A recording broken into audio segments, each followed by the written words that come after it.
Hey guys, hope you're doing great, and I hope that today you're going to enjoy the episode that I prepared for you. Don't mind the disturbing sounds or whatever, because I really made this episode for the podcast when I was like really tired. Then I just something as I was typing something, then I decided to make an episode out of it because I thought if I don't make an episode just then right there and then I would have forgotten these important points. So I hope you don't mind the glitchy sounds or whatever, but the most important thing I would like you to get out of this podcast is the information that I was trying to share with you, and I hope you're going to enjoy. Feel free to share it with your loved ones, your family and friends, and I hope you enjoy. Thank you very much. Because if you look at it, we are looking at the digital age. Now is the time where a long time ago, what used to happen is that when people get paid, they have money, they'll go in shopping malls and they'll pay, and the money goes and leaves the country. It's deposited, for example, directly in the Chinese bank, for example. The country continues to lose money in this case.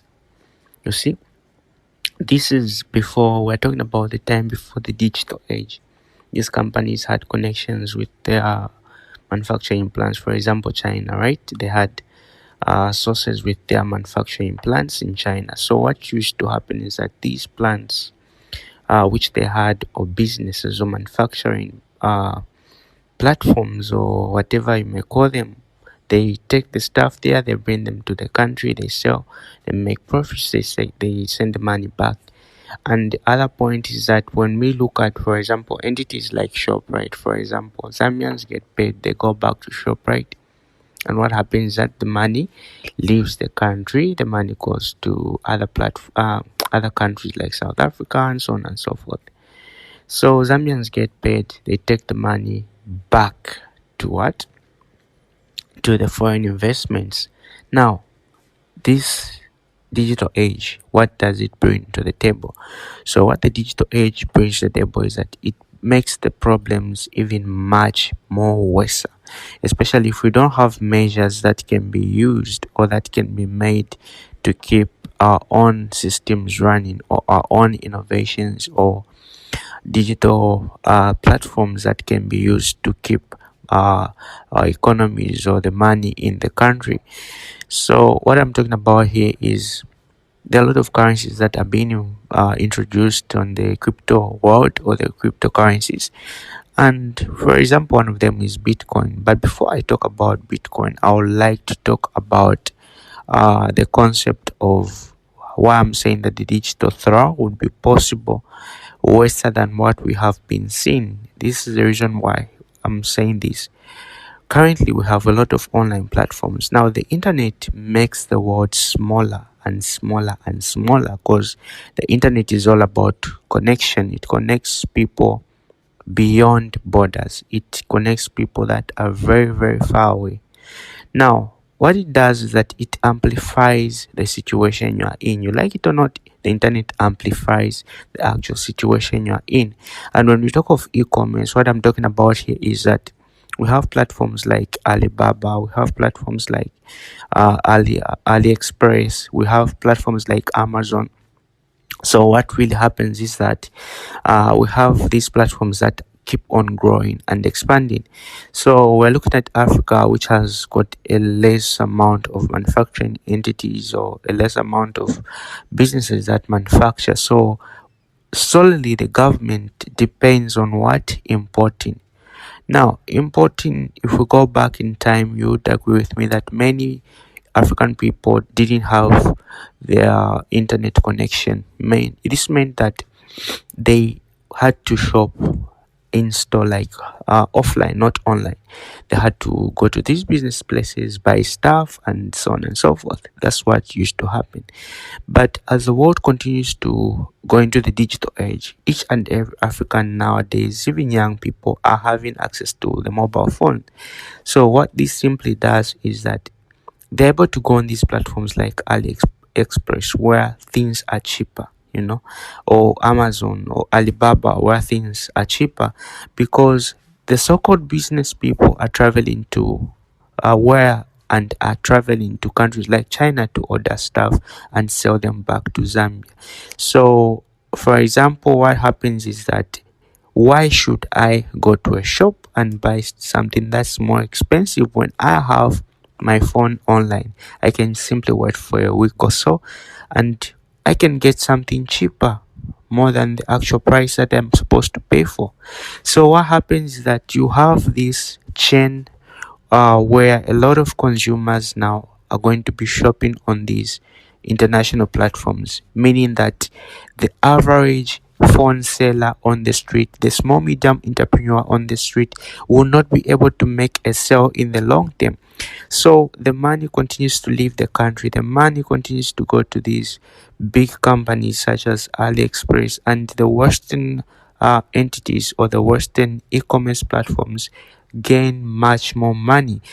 This is a very serious kind of arrangement that we are supposed to really work on, because if you're a serious citizen, you're a serious worried or concerned Zambian, African, or whatsoever uh, place where you may be in, you would agree with me that this is a very, very serious it's a very serious kind of arrangement that's going to happen. And you may agree with me that if you have followed so well many Western world or improved developed countries, they have these their own platforms where they are able to educate their citizens on how to use these platforms. This is not deliberate. No, it's some this oh sorry this is something that's done deliberate. It's not something that is done because of pride. No, not really. There are these people that are thinking long term, because if you have your citizens, they already know how to use their own platform, digital platforms. You make them feel and see the need to benefit, to see the need to feel uh to feel accommodated in their own states. So the innovation, I think, comes in place. So in the sense that you you can be able to see that there are a lot of entities out there, or online platforms out there that are being created, and as they continue being created, there's the whole concept of payment systems. So these payment systems vary. Like for instance, in the Western world, we have got payment systems that have to do with mobile money. So what I'm talking about here is that I think the most intensifying aspect or the thing that can be done is that mobile money should be recognized as early as possible to be used as a payment system for many African countries, and not as opposed to Visa, because this is the biggest tool that we have currently that can keep people in one place, so that can keep many Africans wanting to use these platforms that can sell stuff online. If an African finds that they can use mobile money to buy something online, they are going to use that platform. If they find Visa and other stuff, the average one will not use these platforms, because not everyone has these banking services or these banking systems. So it's the biggest resource I would say we have currently at the moment. It's the biggest tool that we have at the moment, because we like it or not, if it is not utilized, people will start shopping and buying stuff online, because they'll be forced to get these Visa cards if it's not utilized. But if people see that we are utilizing mobile money in e-commerce, it simply means that we are going to have a lot of people going to be shopping and selling stuff online using mobile money. So this is what I simply mean, because many African economies are going to suffer in this digital period if they don't innovate, if they don't see the importance of mobile money, because it's the biggest thing that we have. It may look small, but it's the biggest thing that we have, because it's going to help in handling transactions, handling payments, and so on and so forth. But if it is not realized, everyone will import, everyone will be not exporting anything, and what happens is that people are going to suffer. So apart from manufacturing and trying to think of ways to to create sustainable wealth or employment for the citizens of many African countries, we're also supposed to look at the other side of it, the downturn of technology, the usage of technology, how it can be used to better the lives of many other Africans, many other people.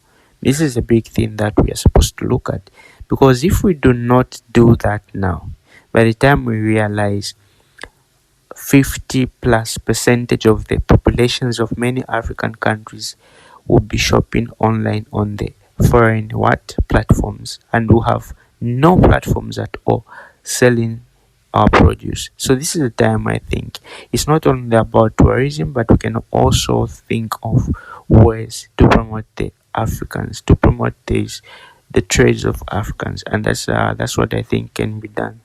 Yeah, and I think it's not too late to do it, or it's not too late to innovate, but it's possible, and it's really something that we should reconsider or think about. Yeah.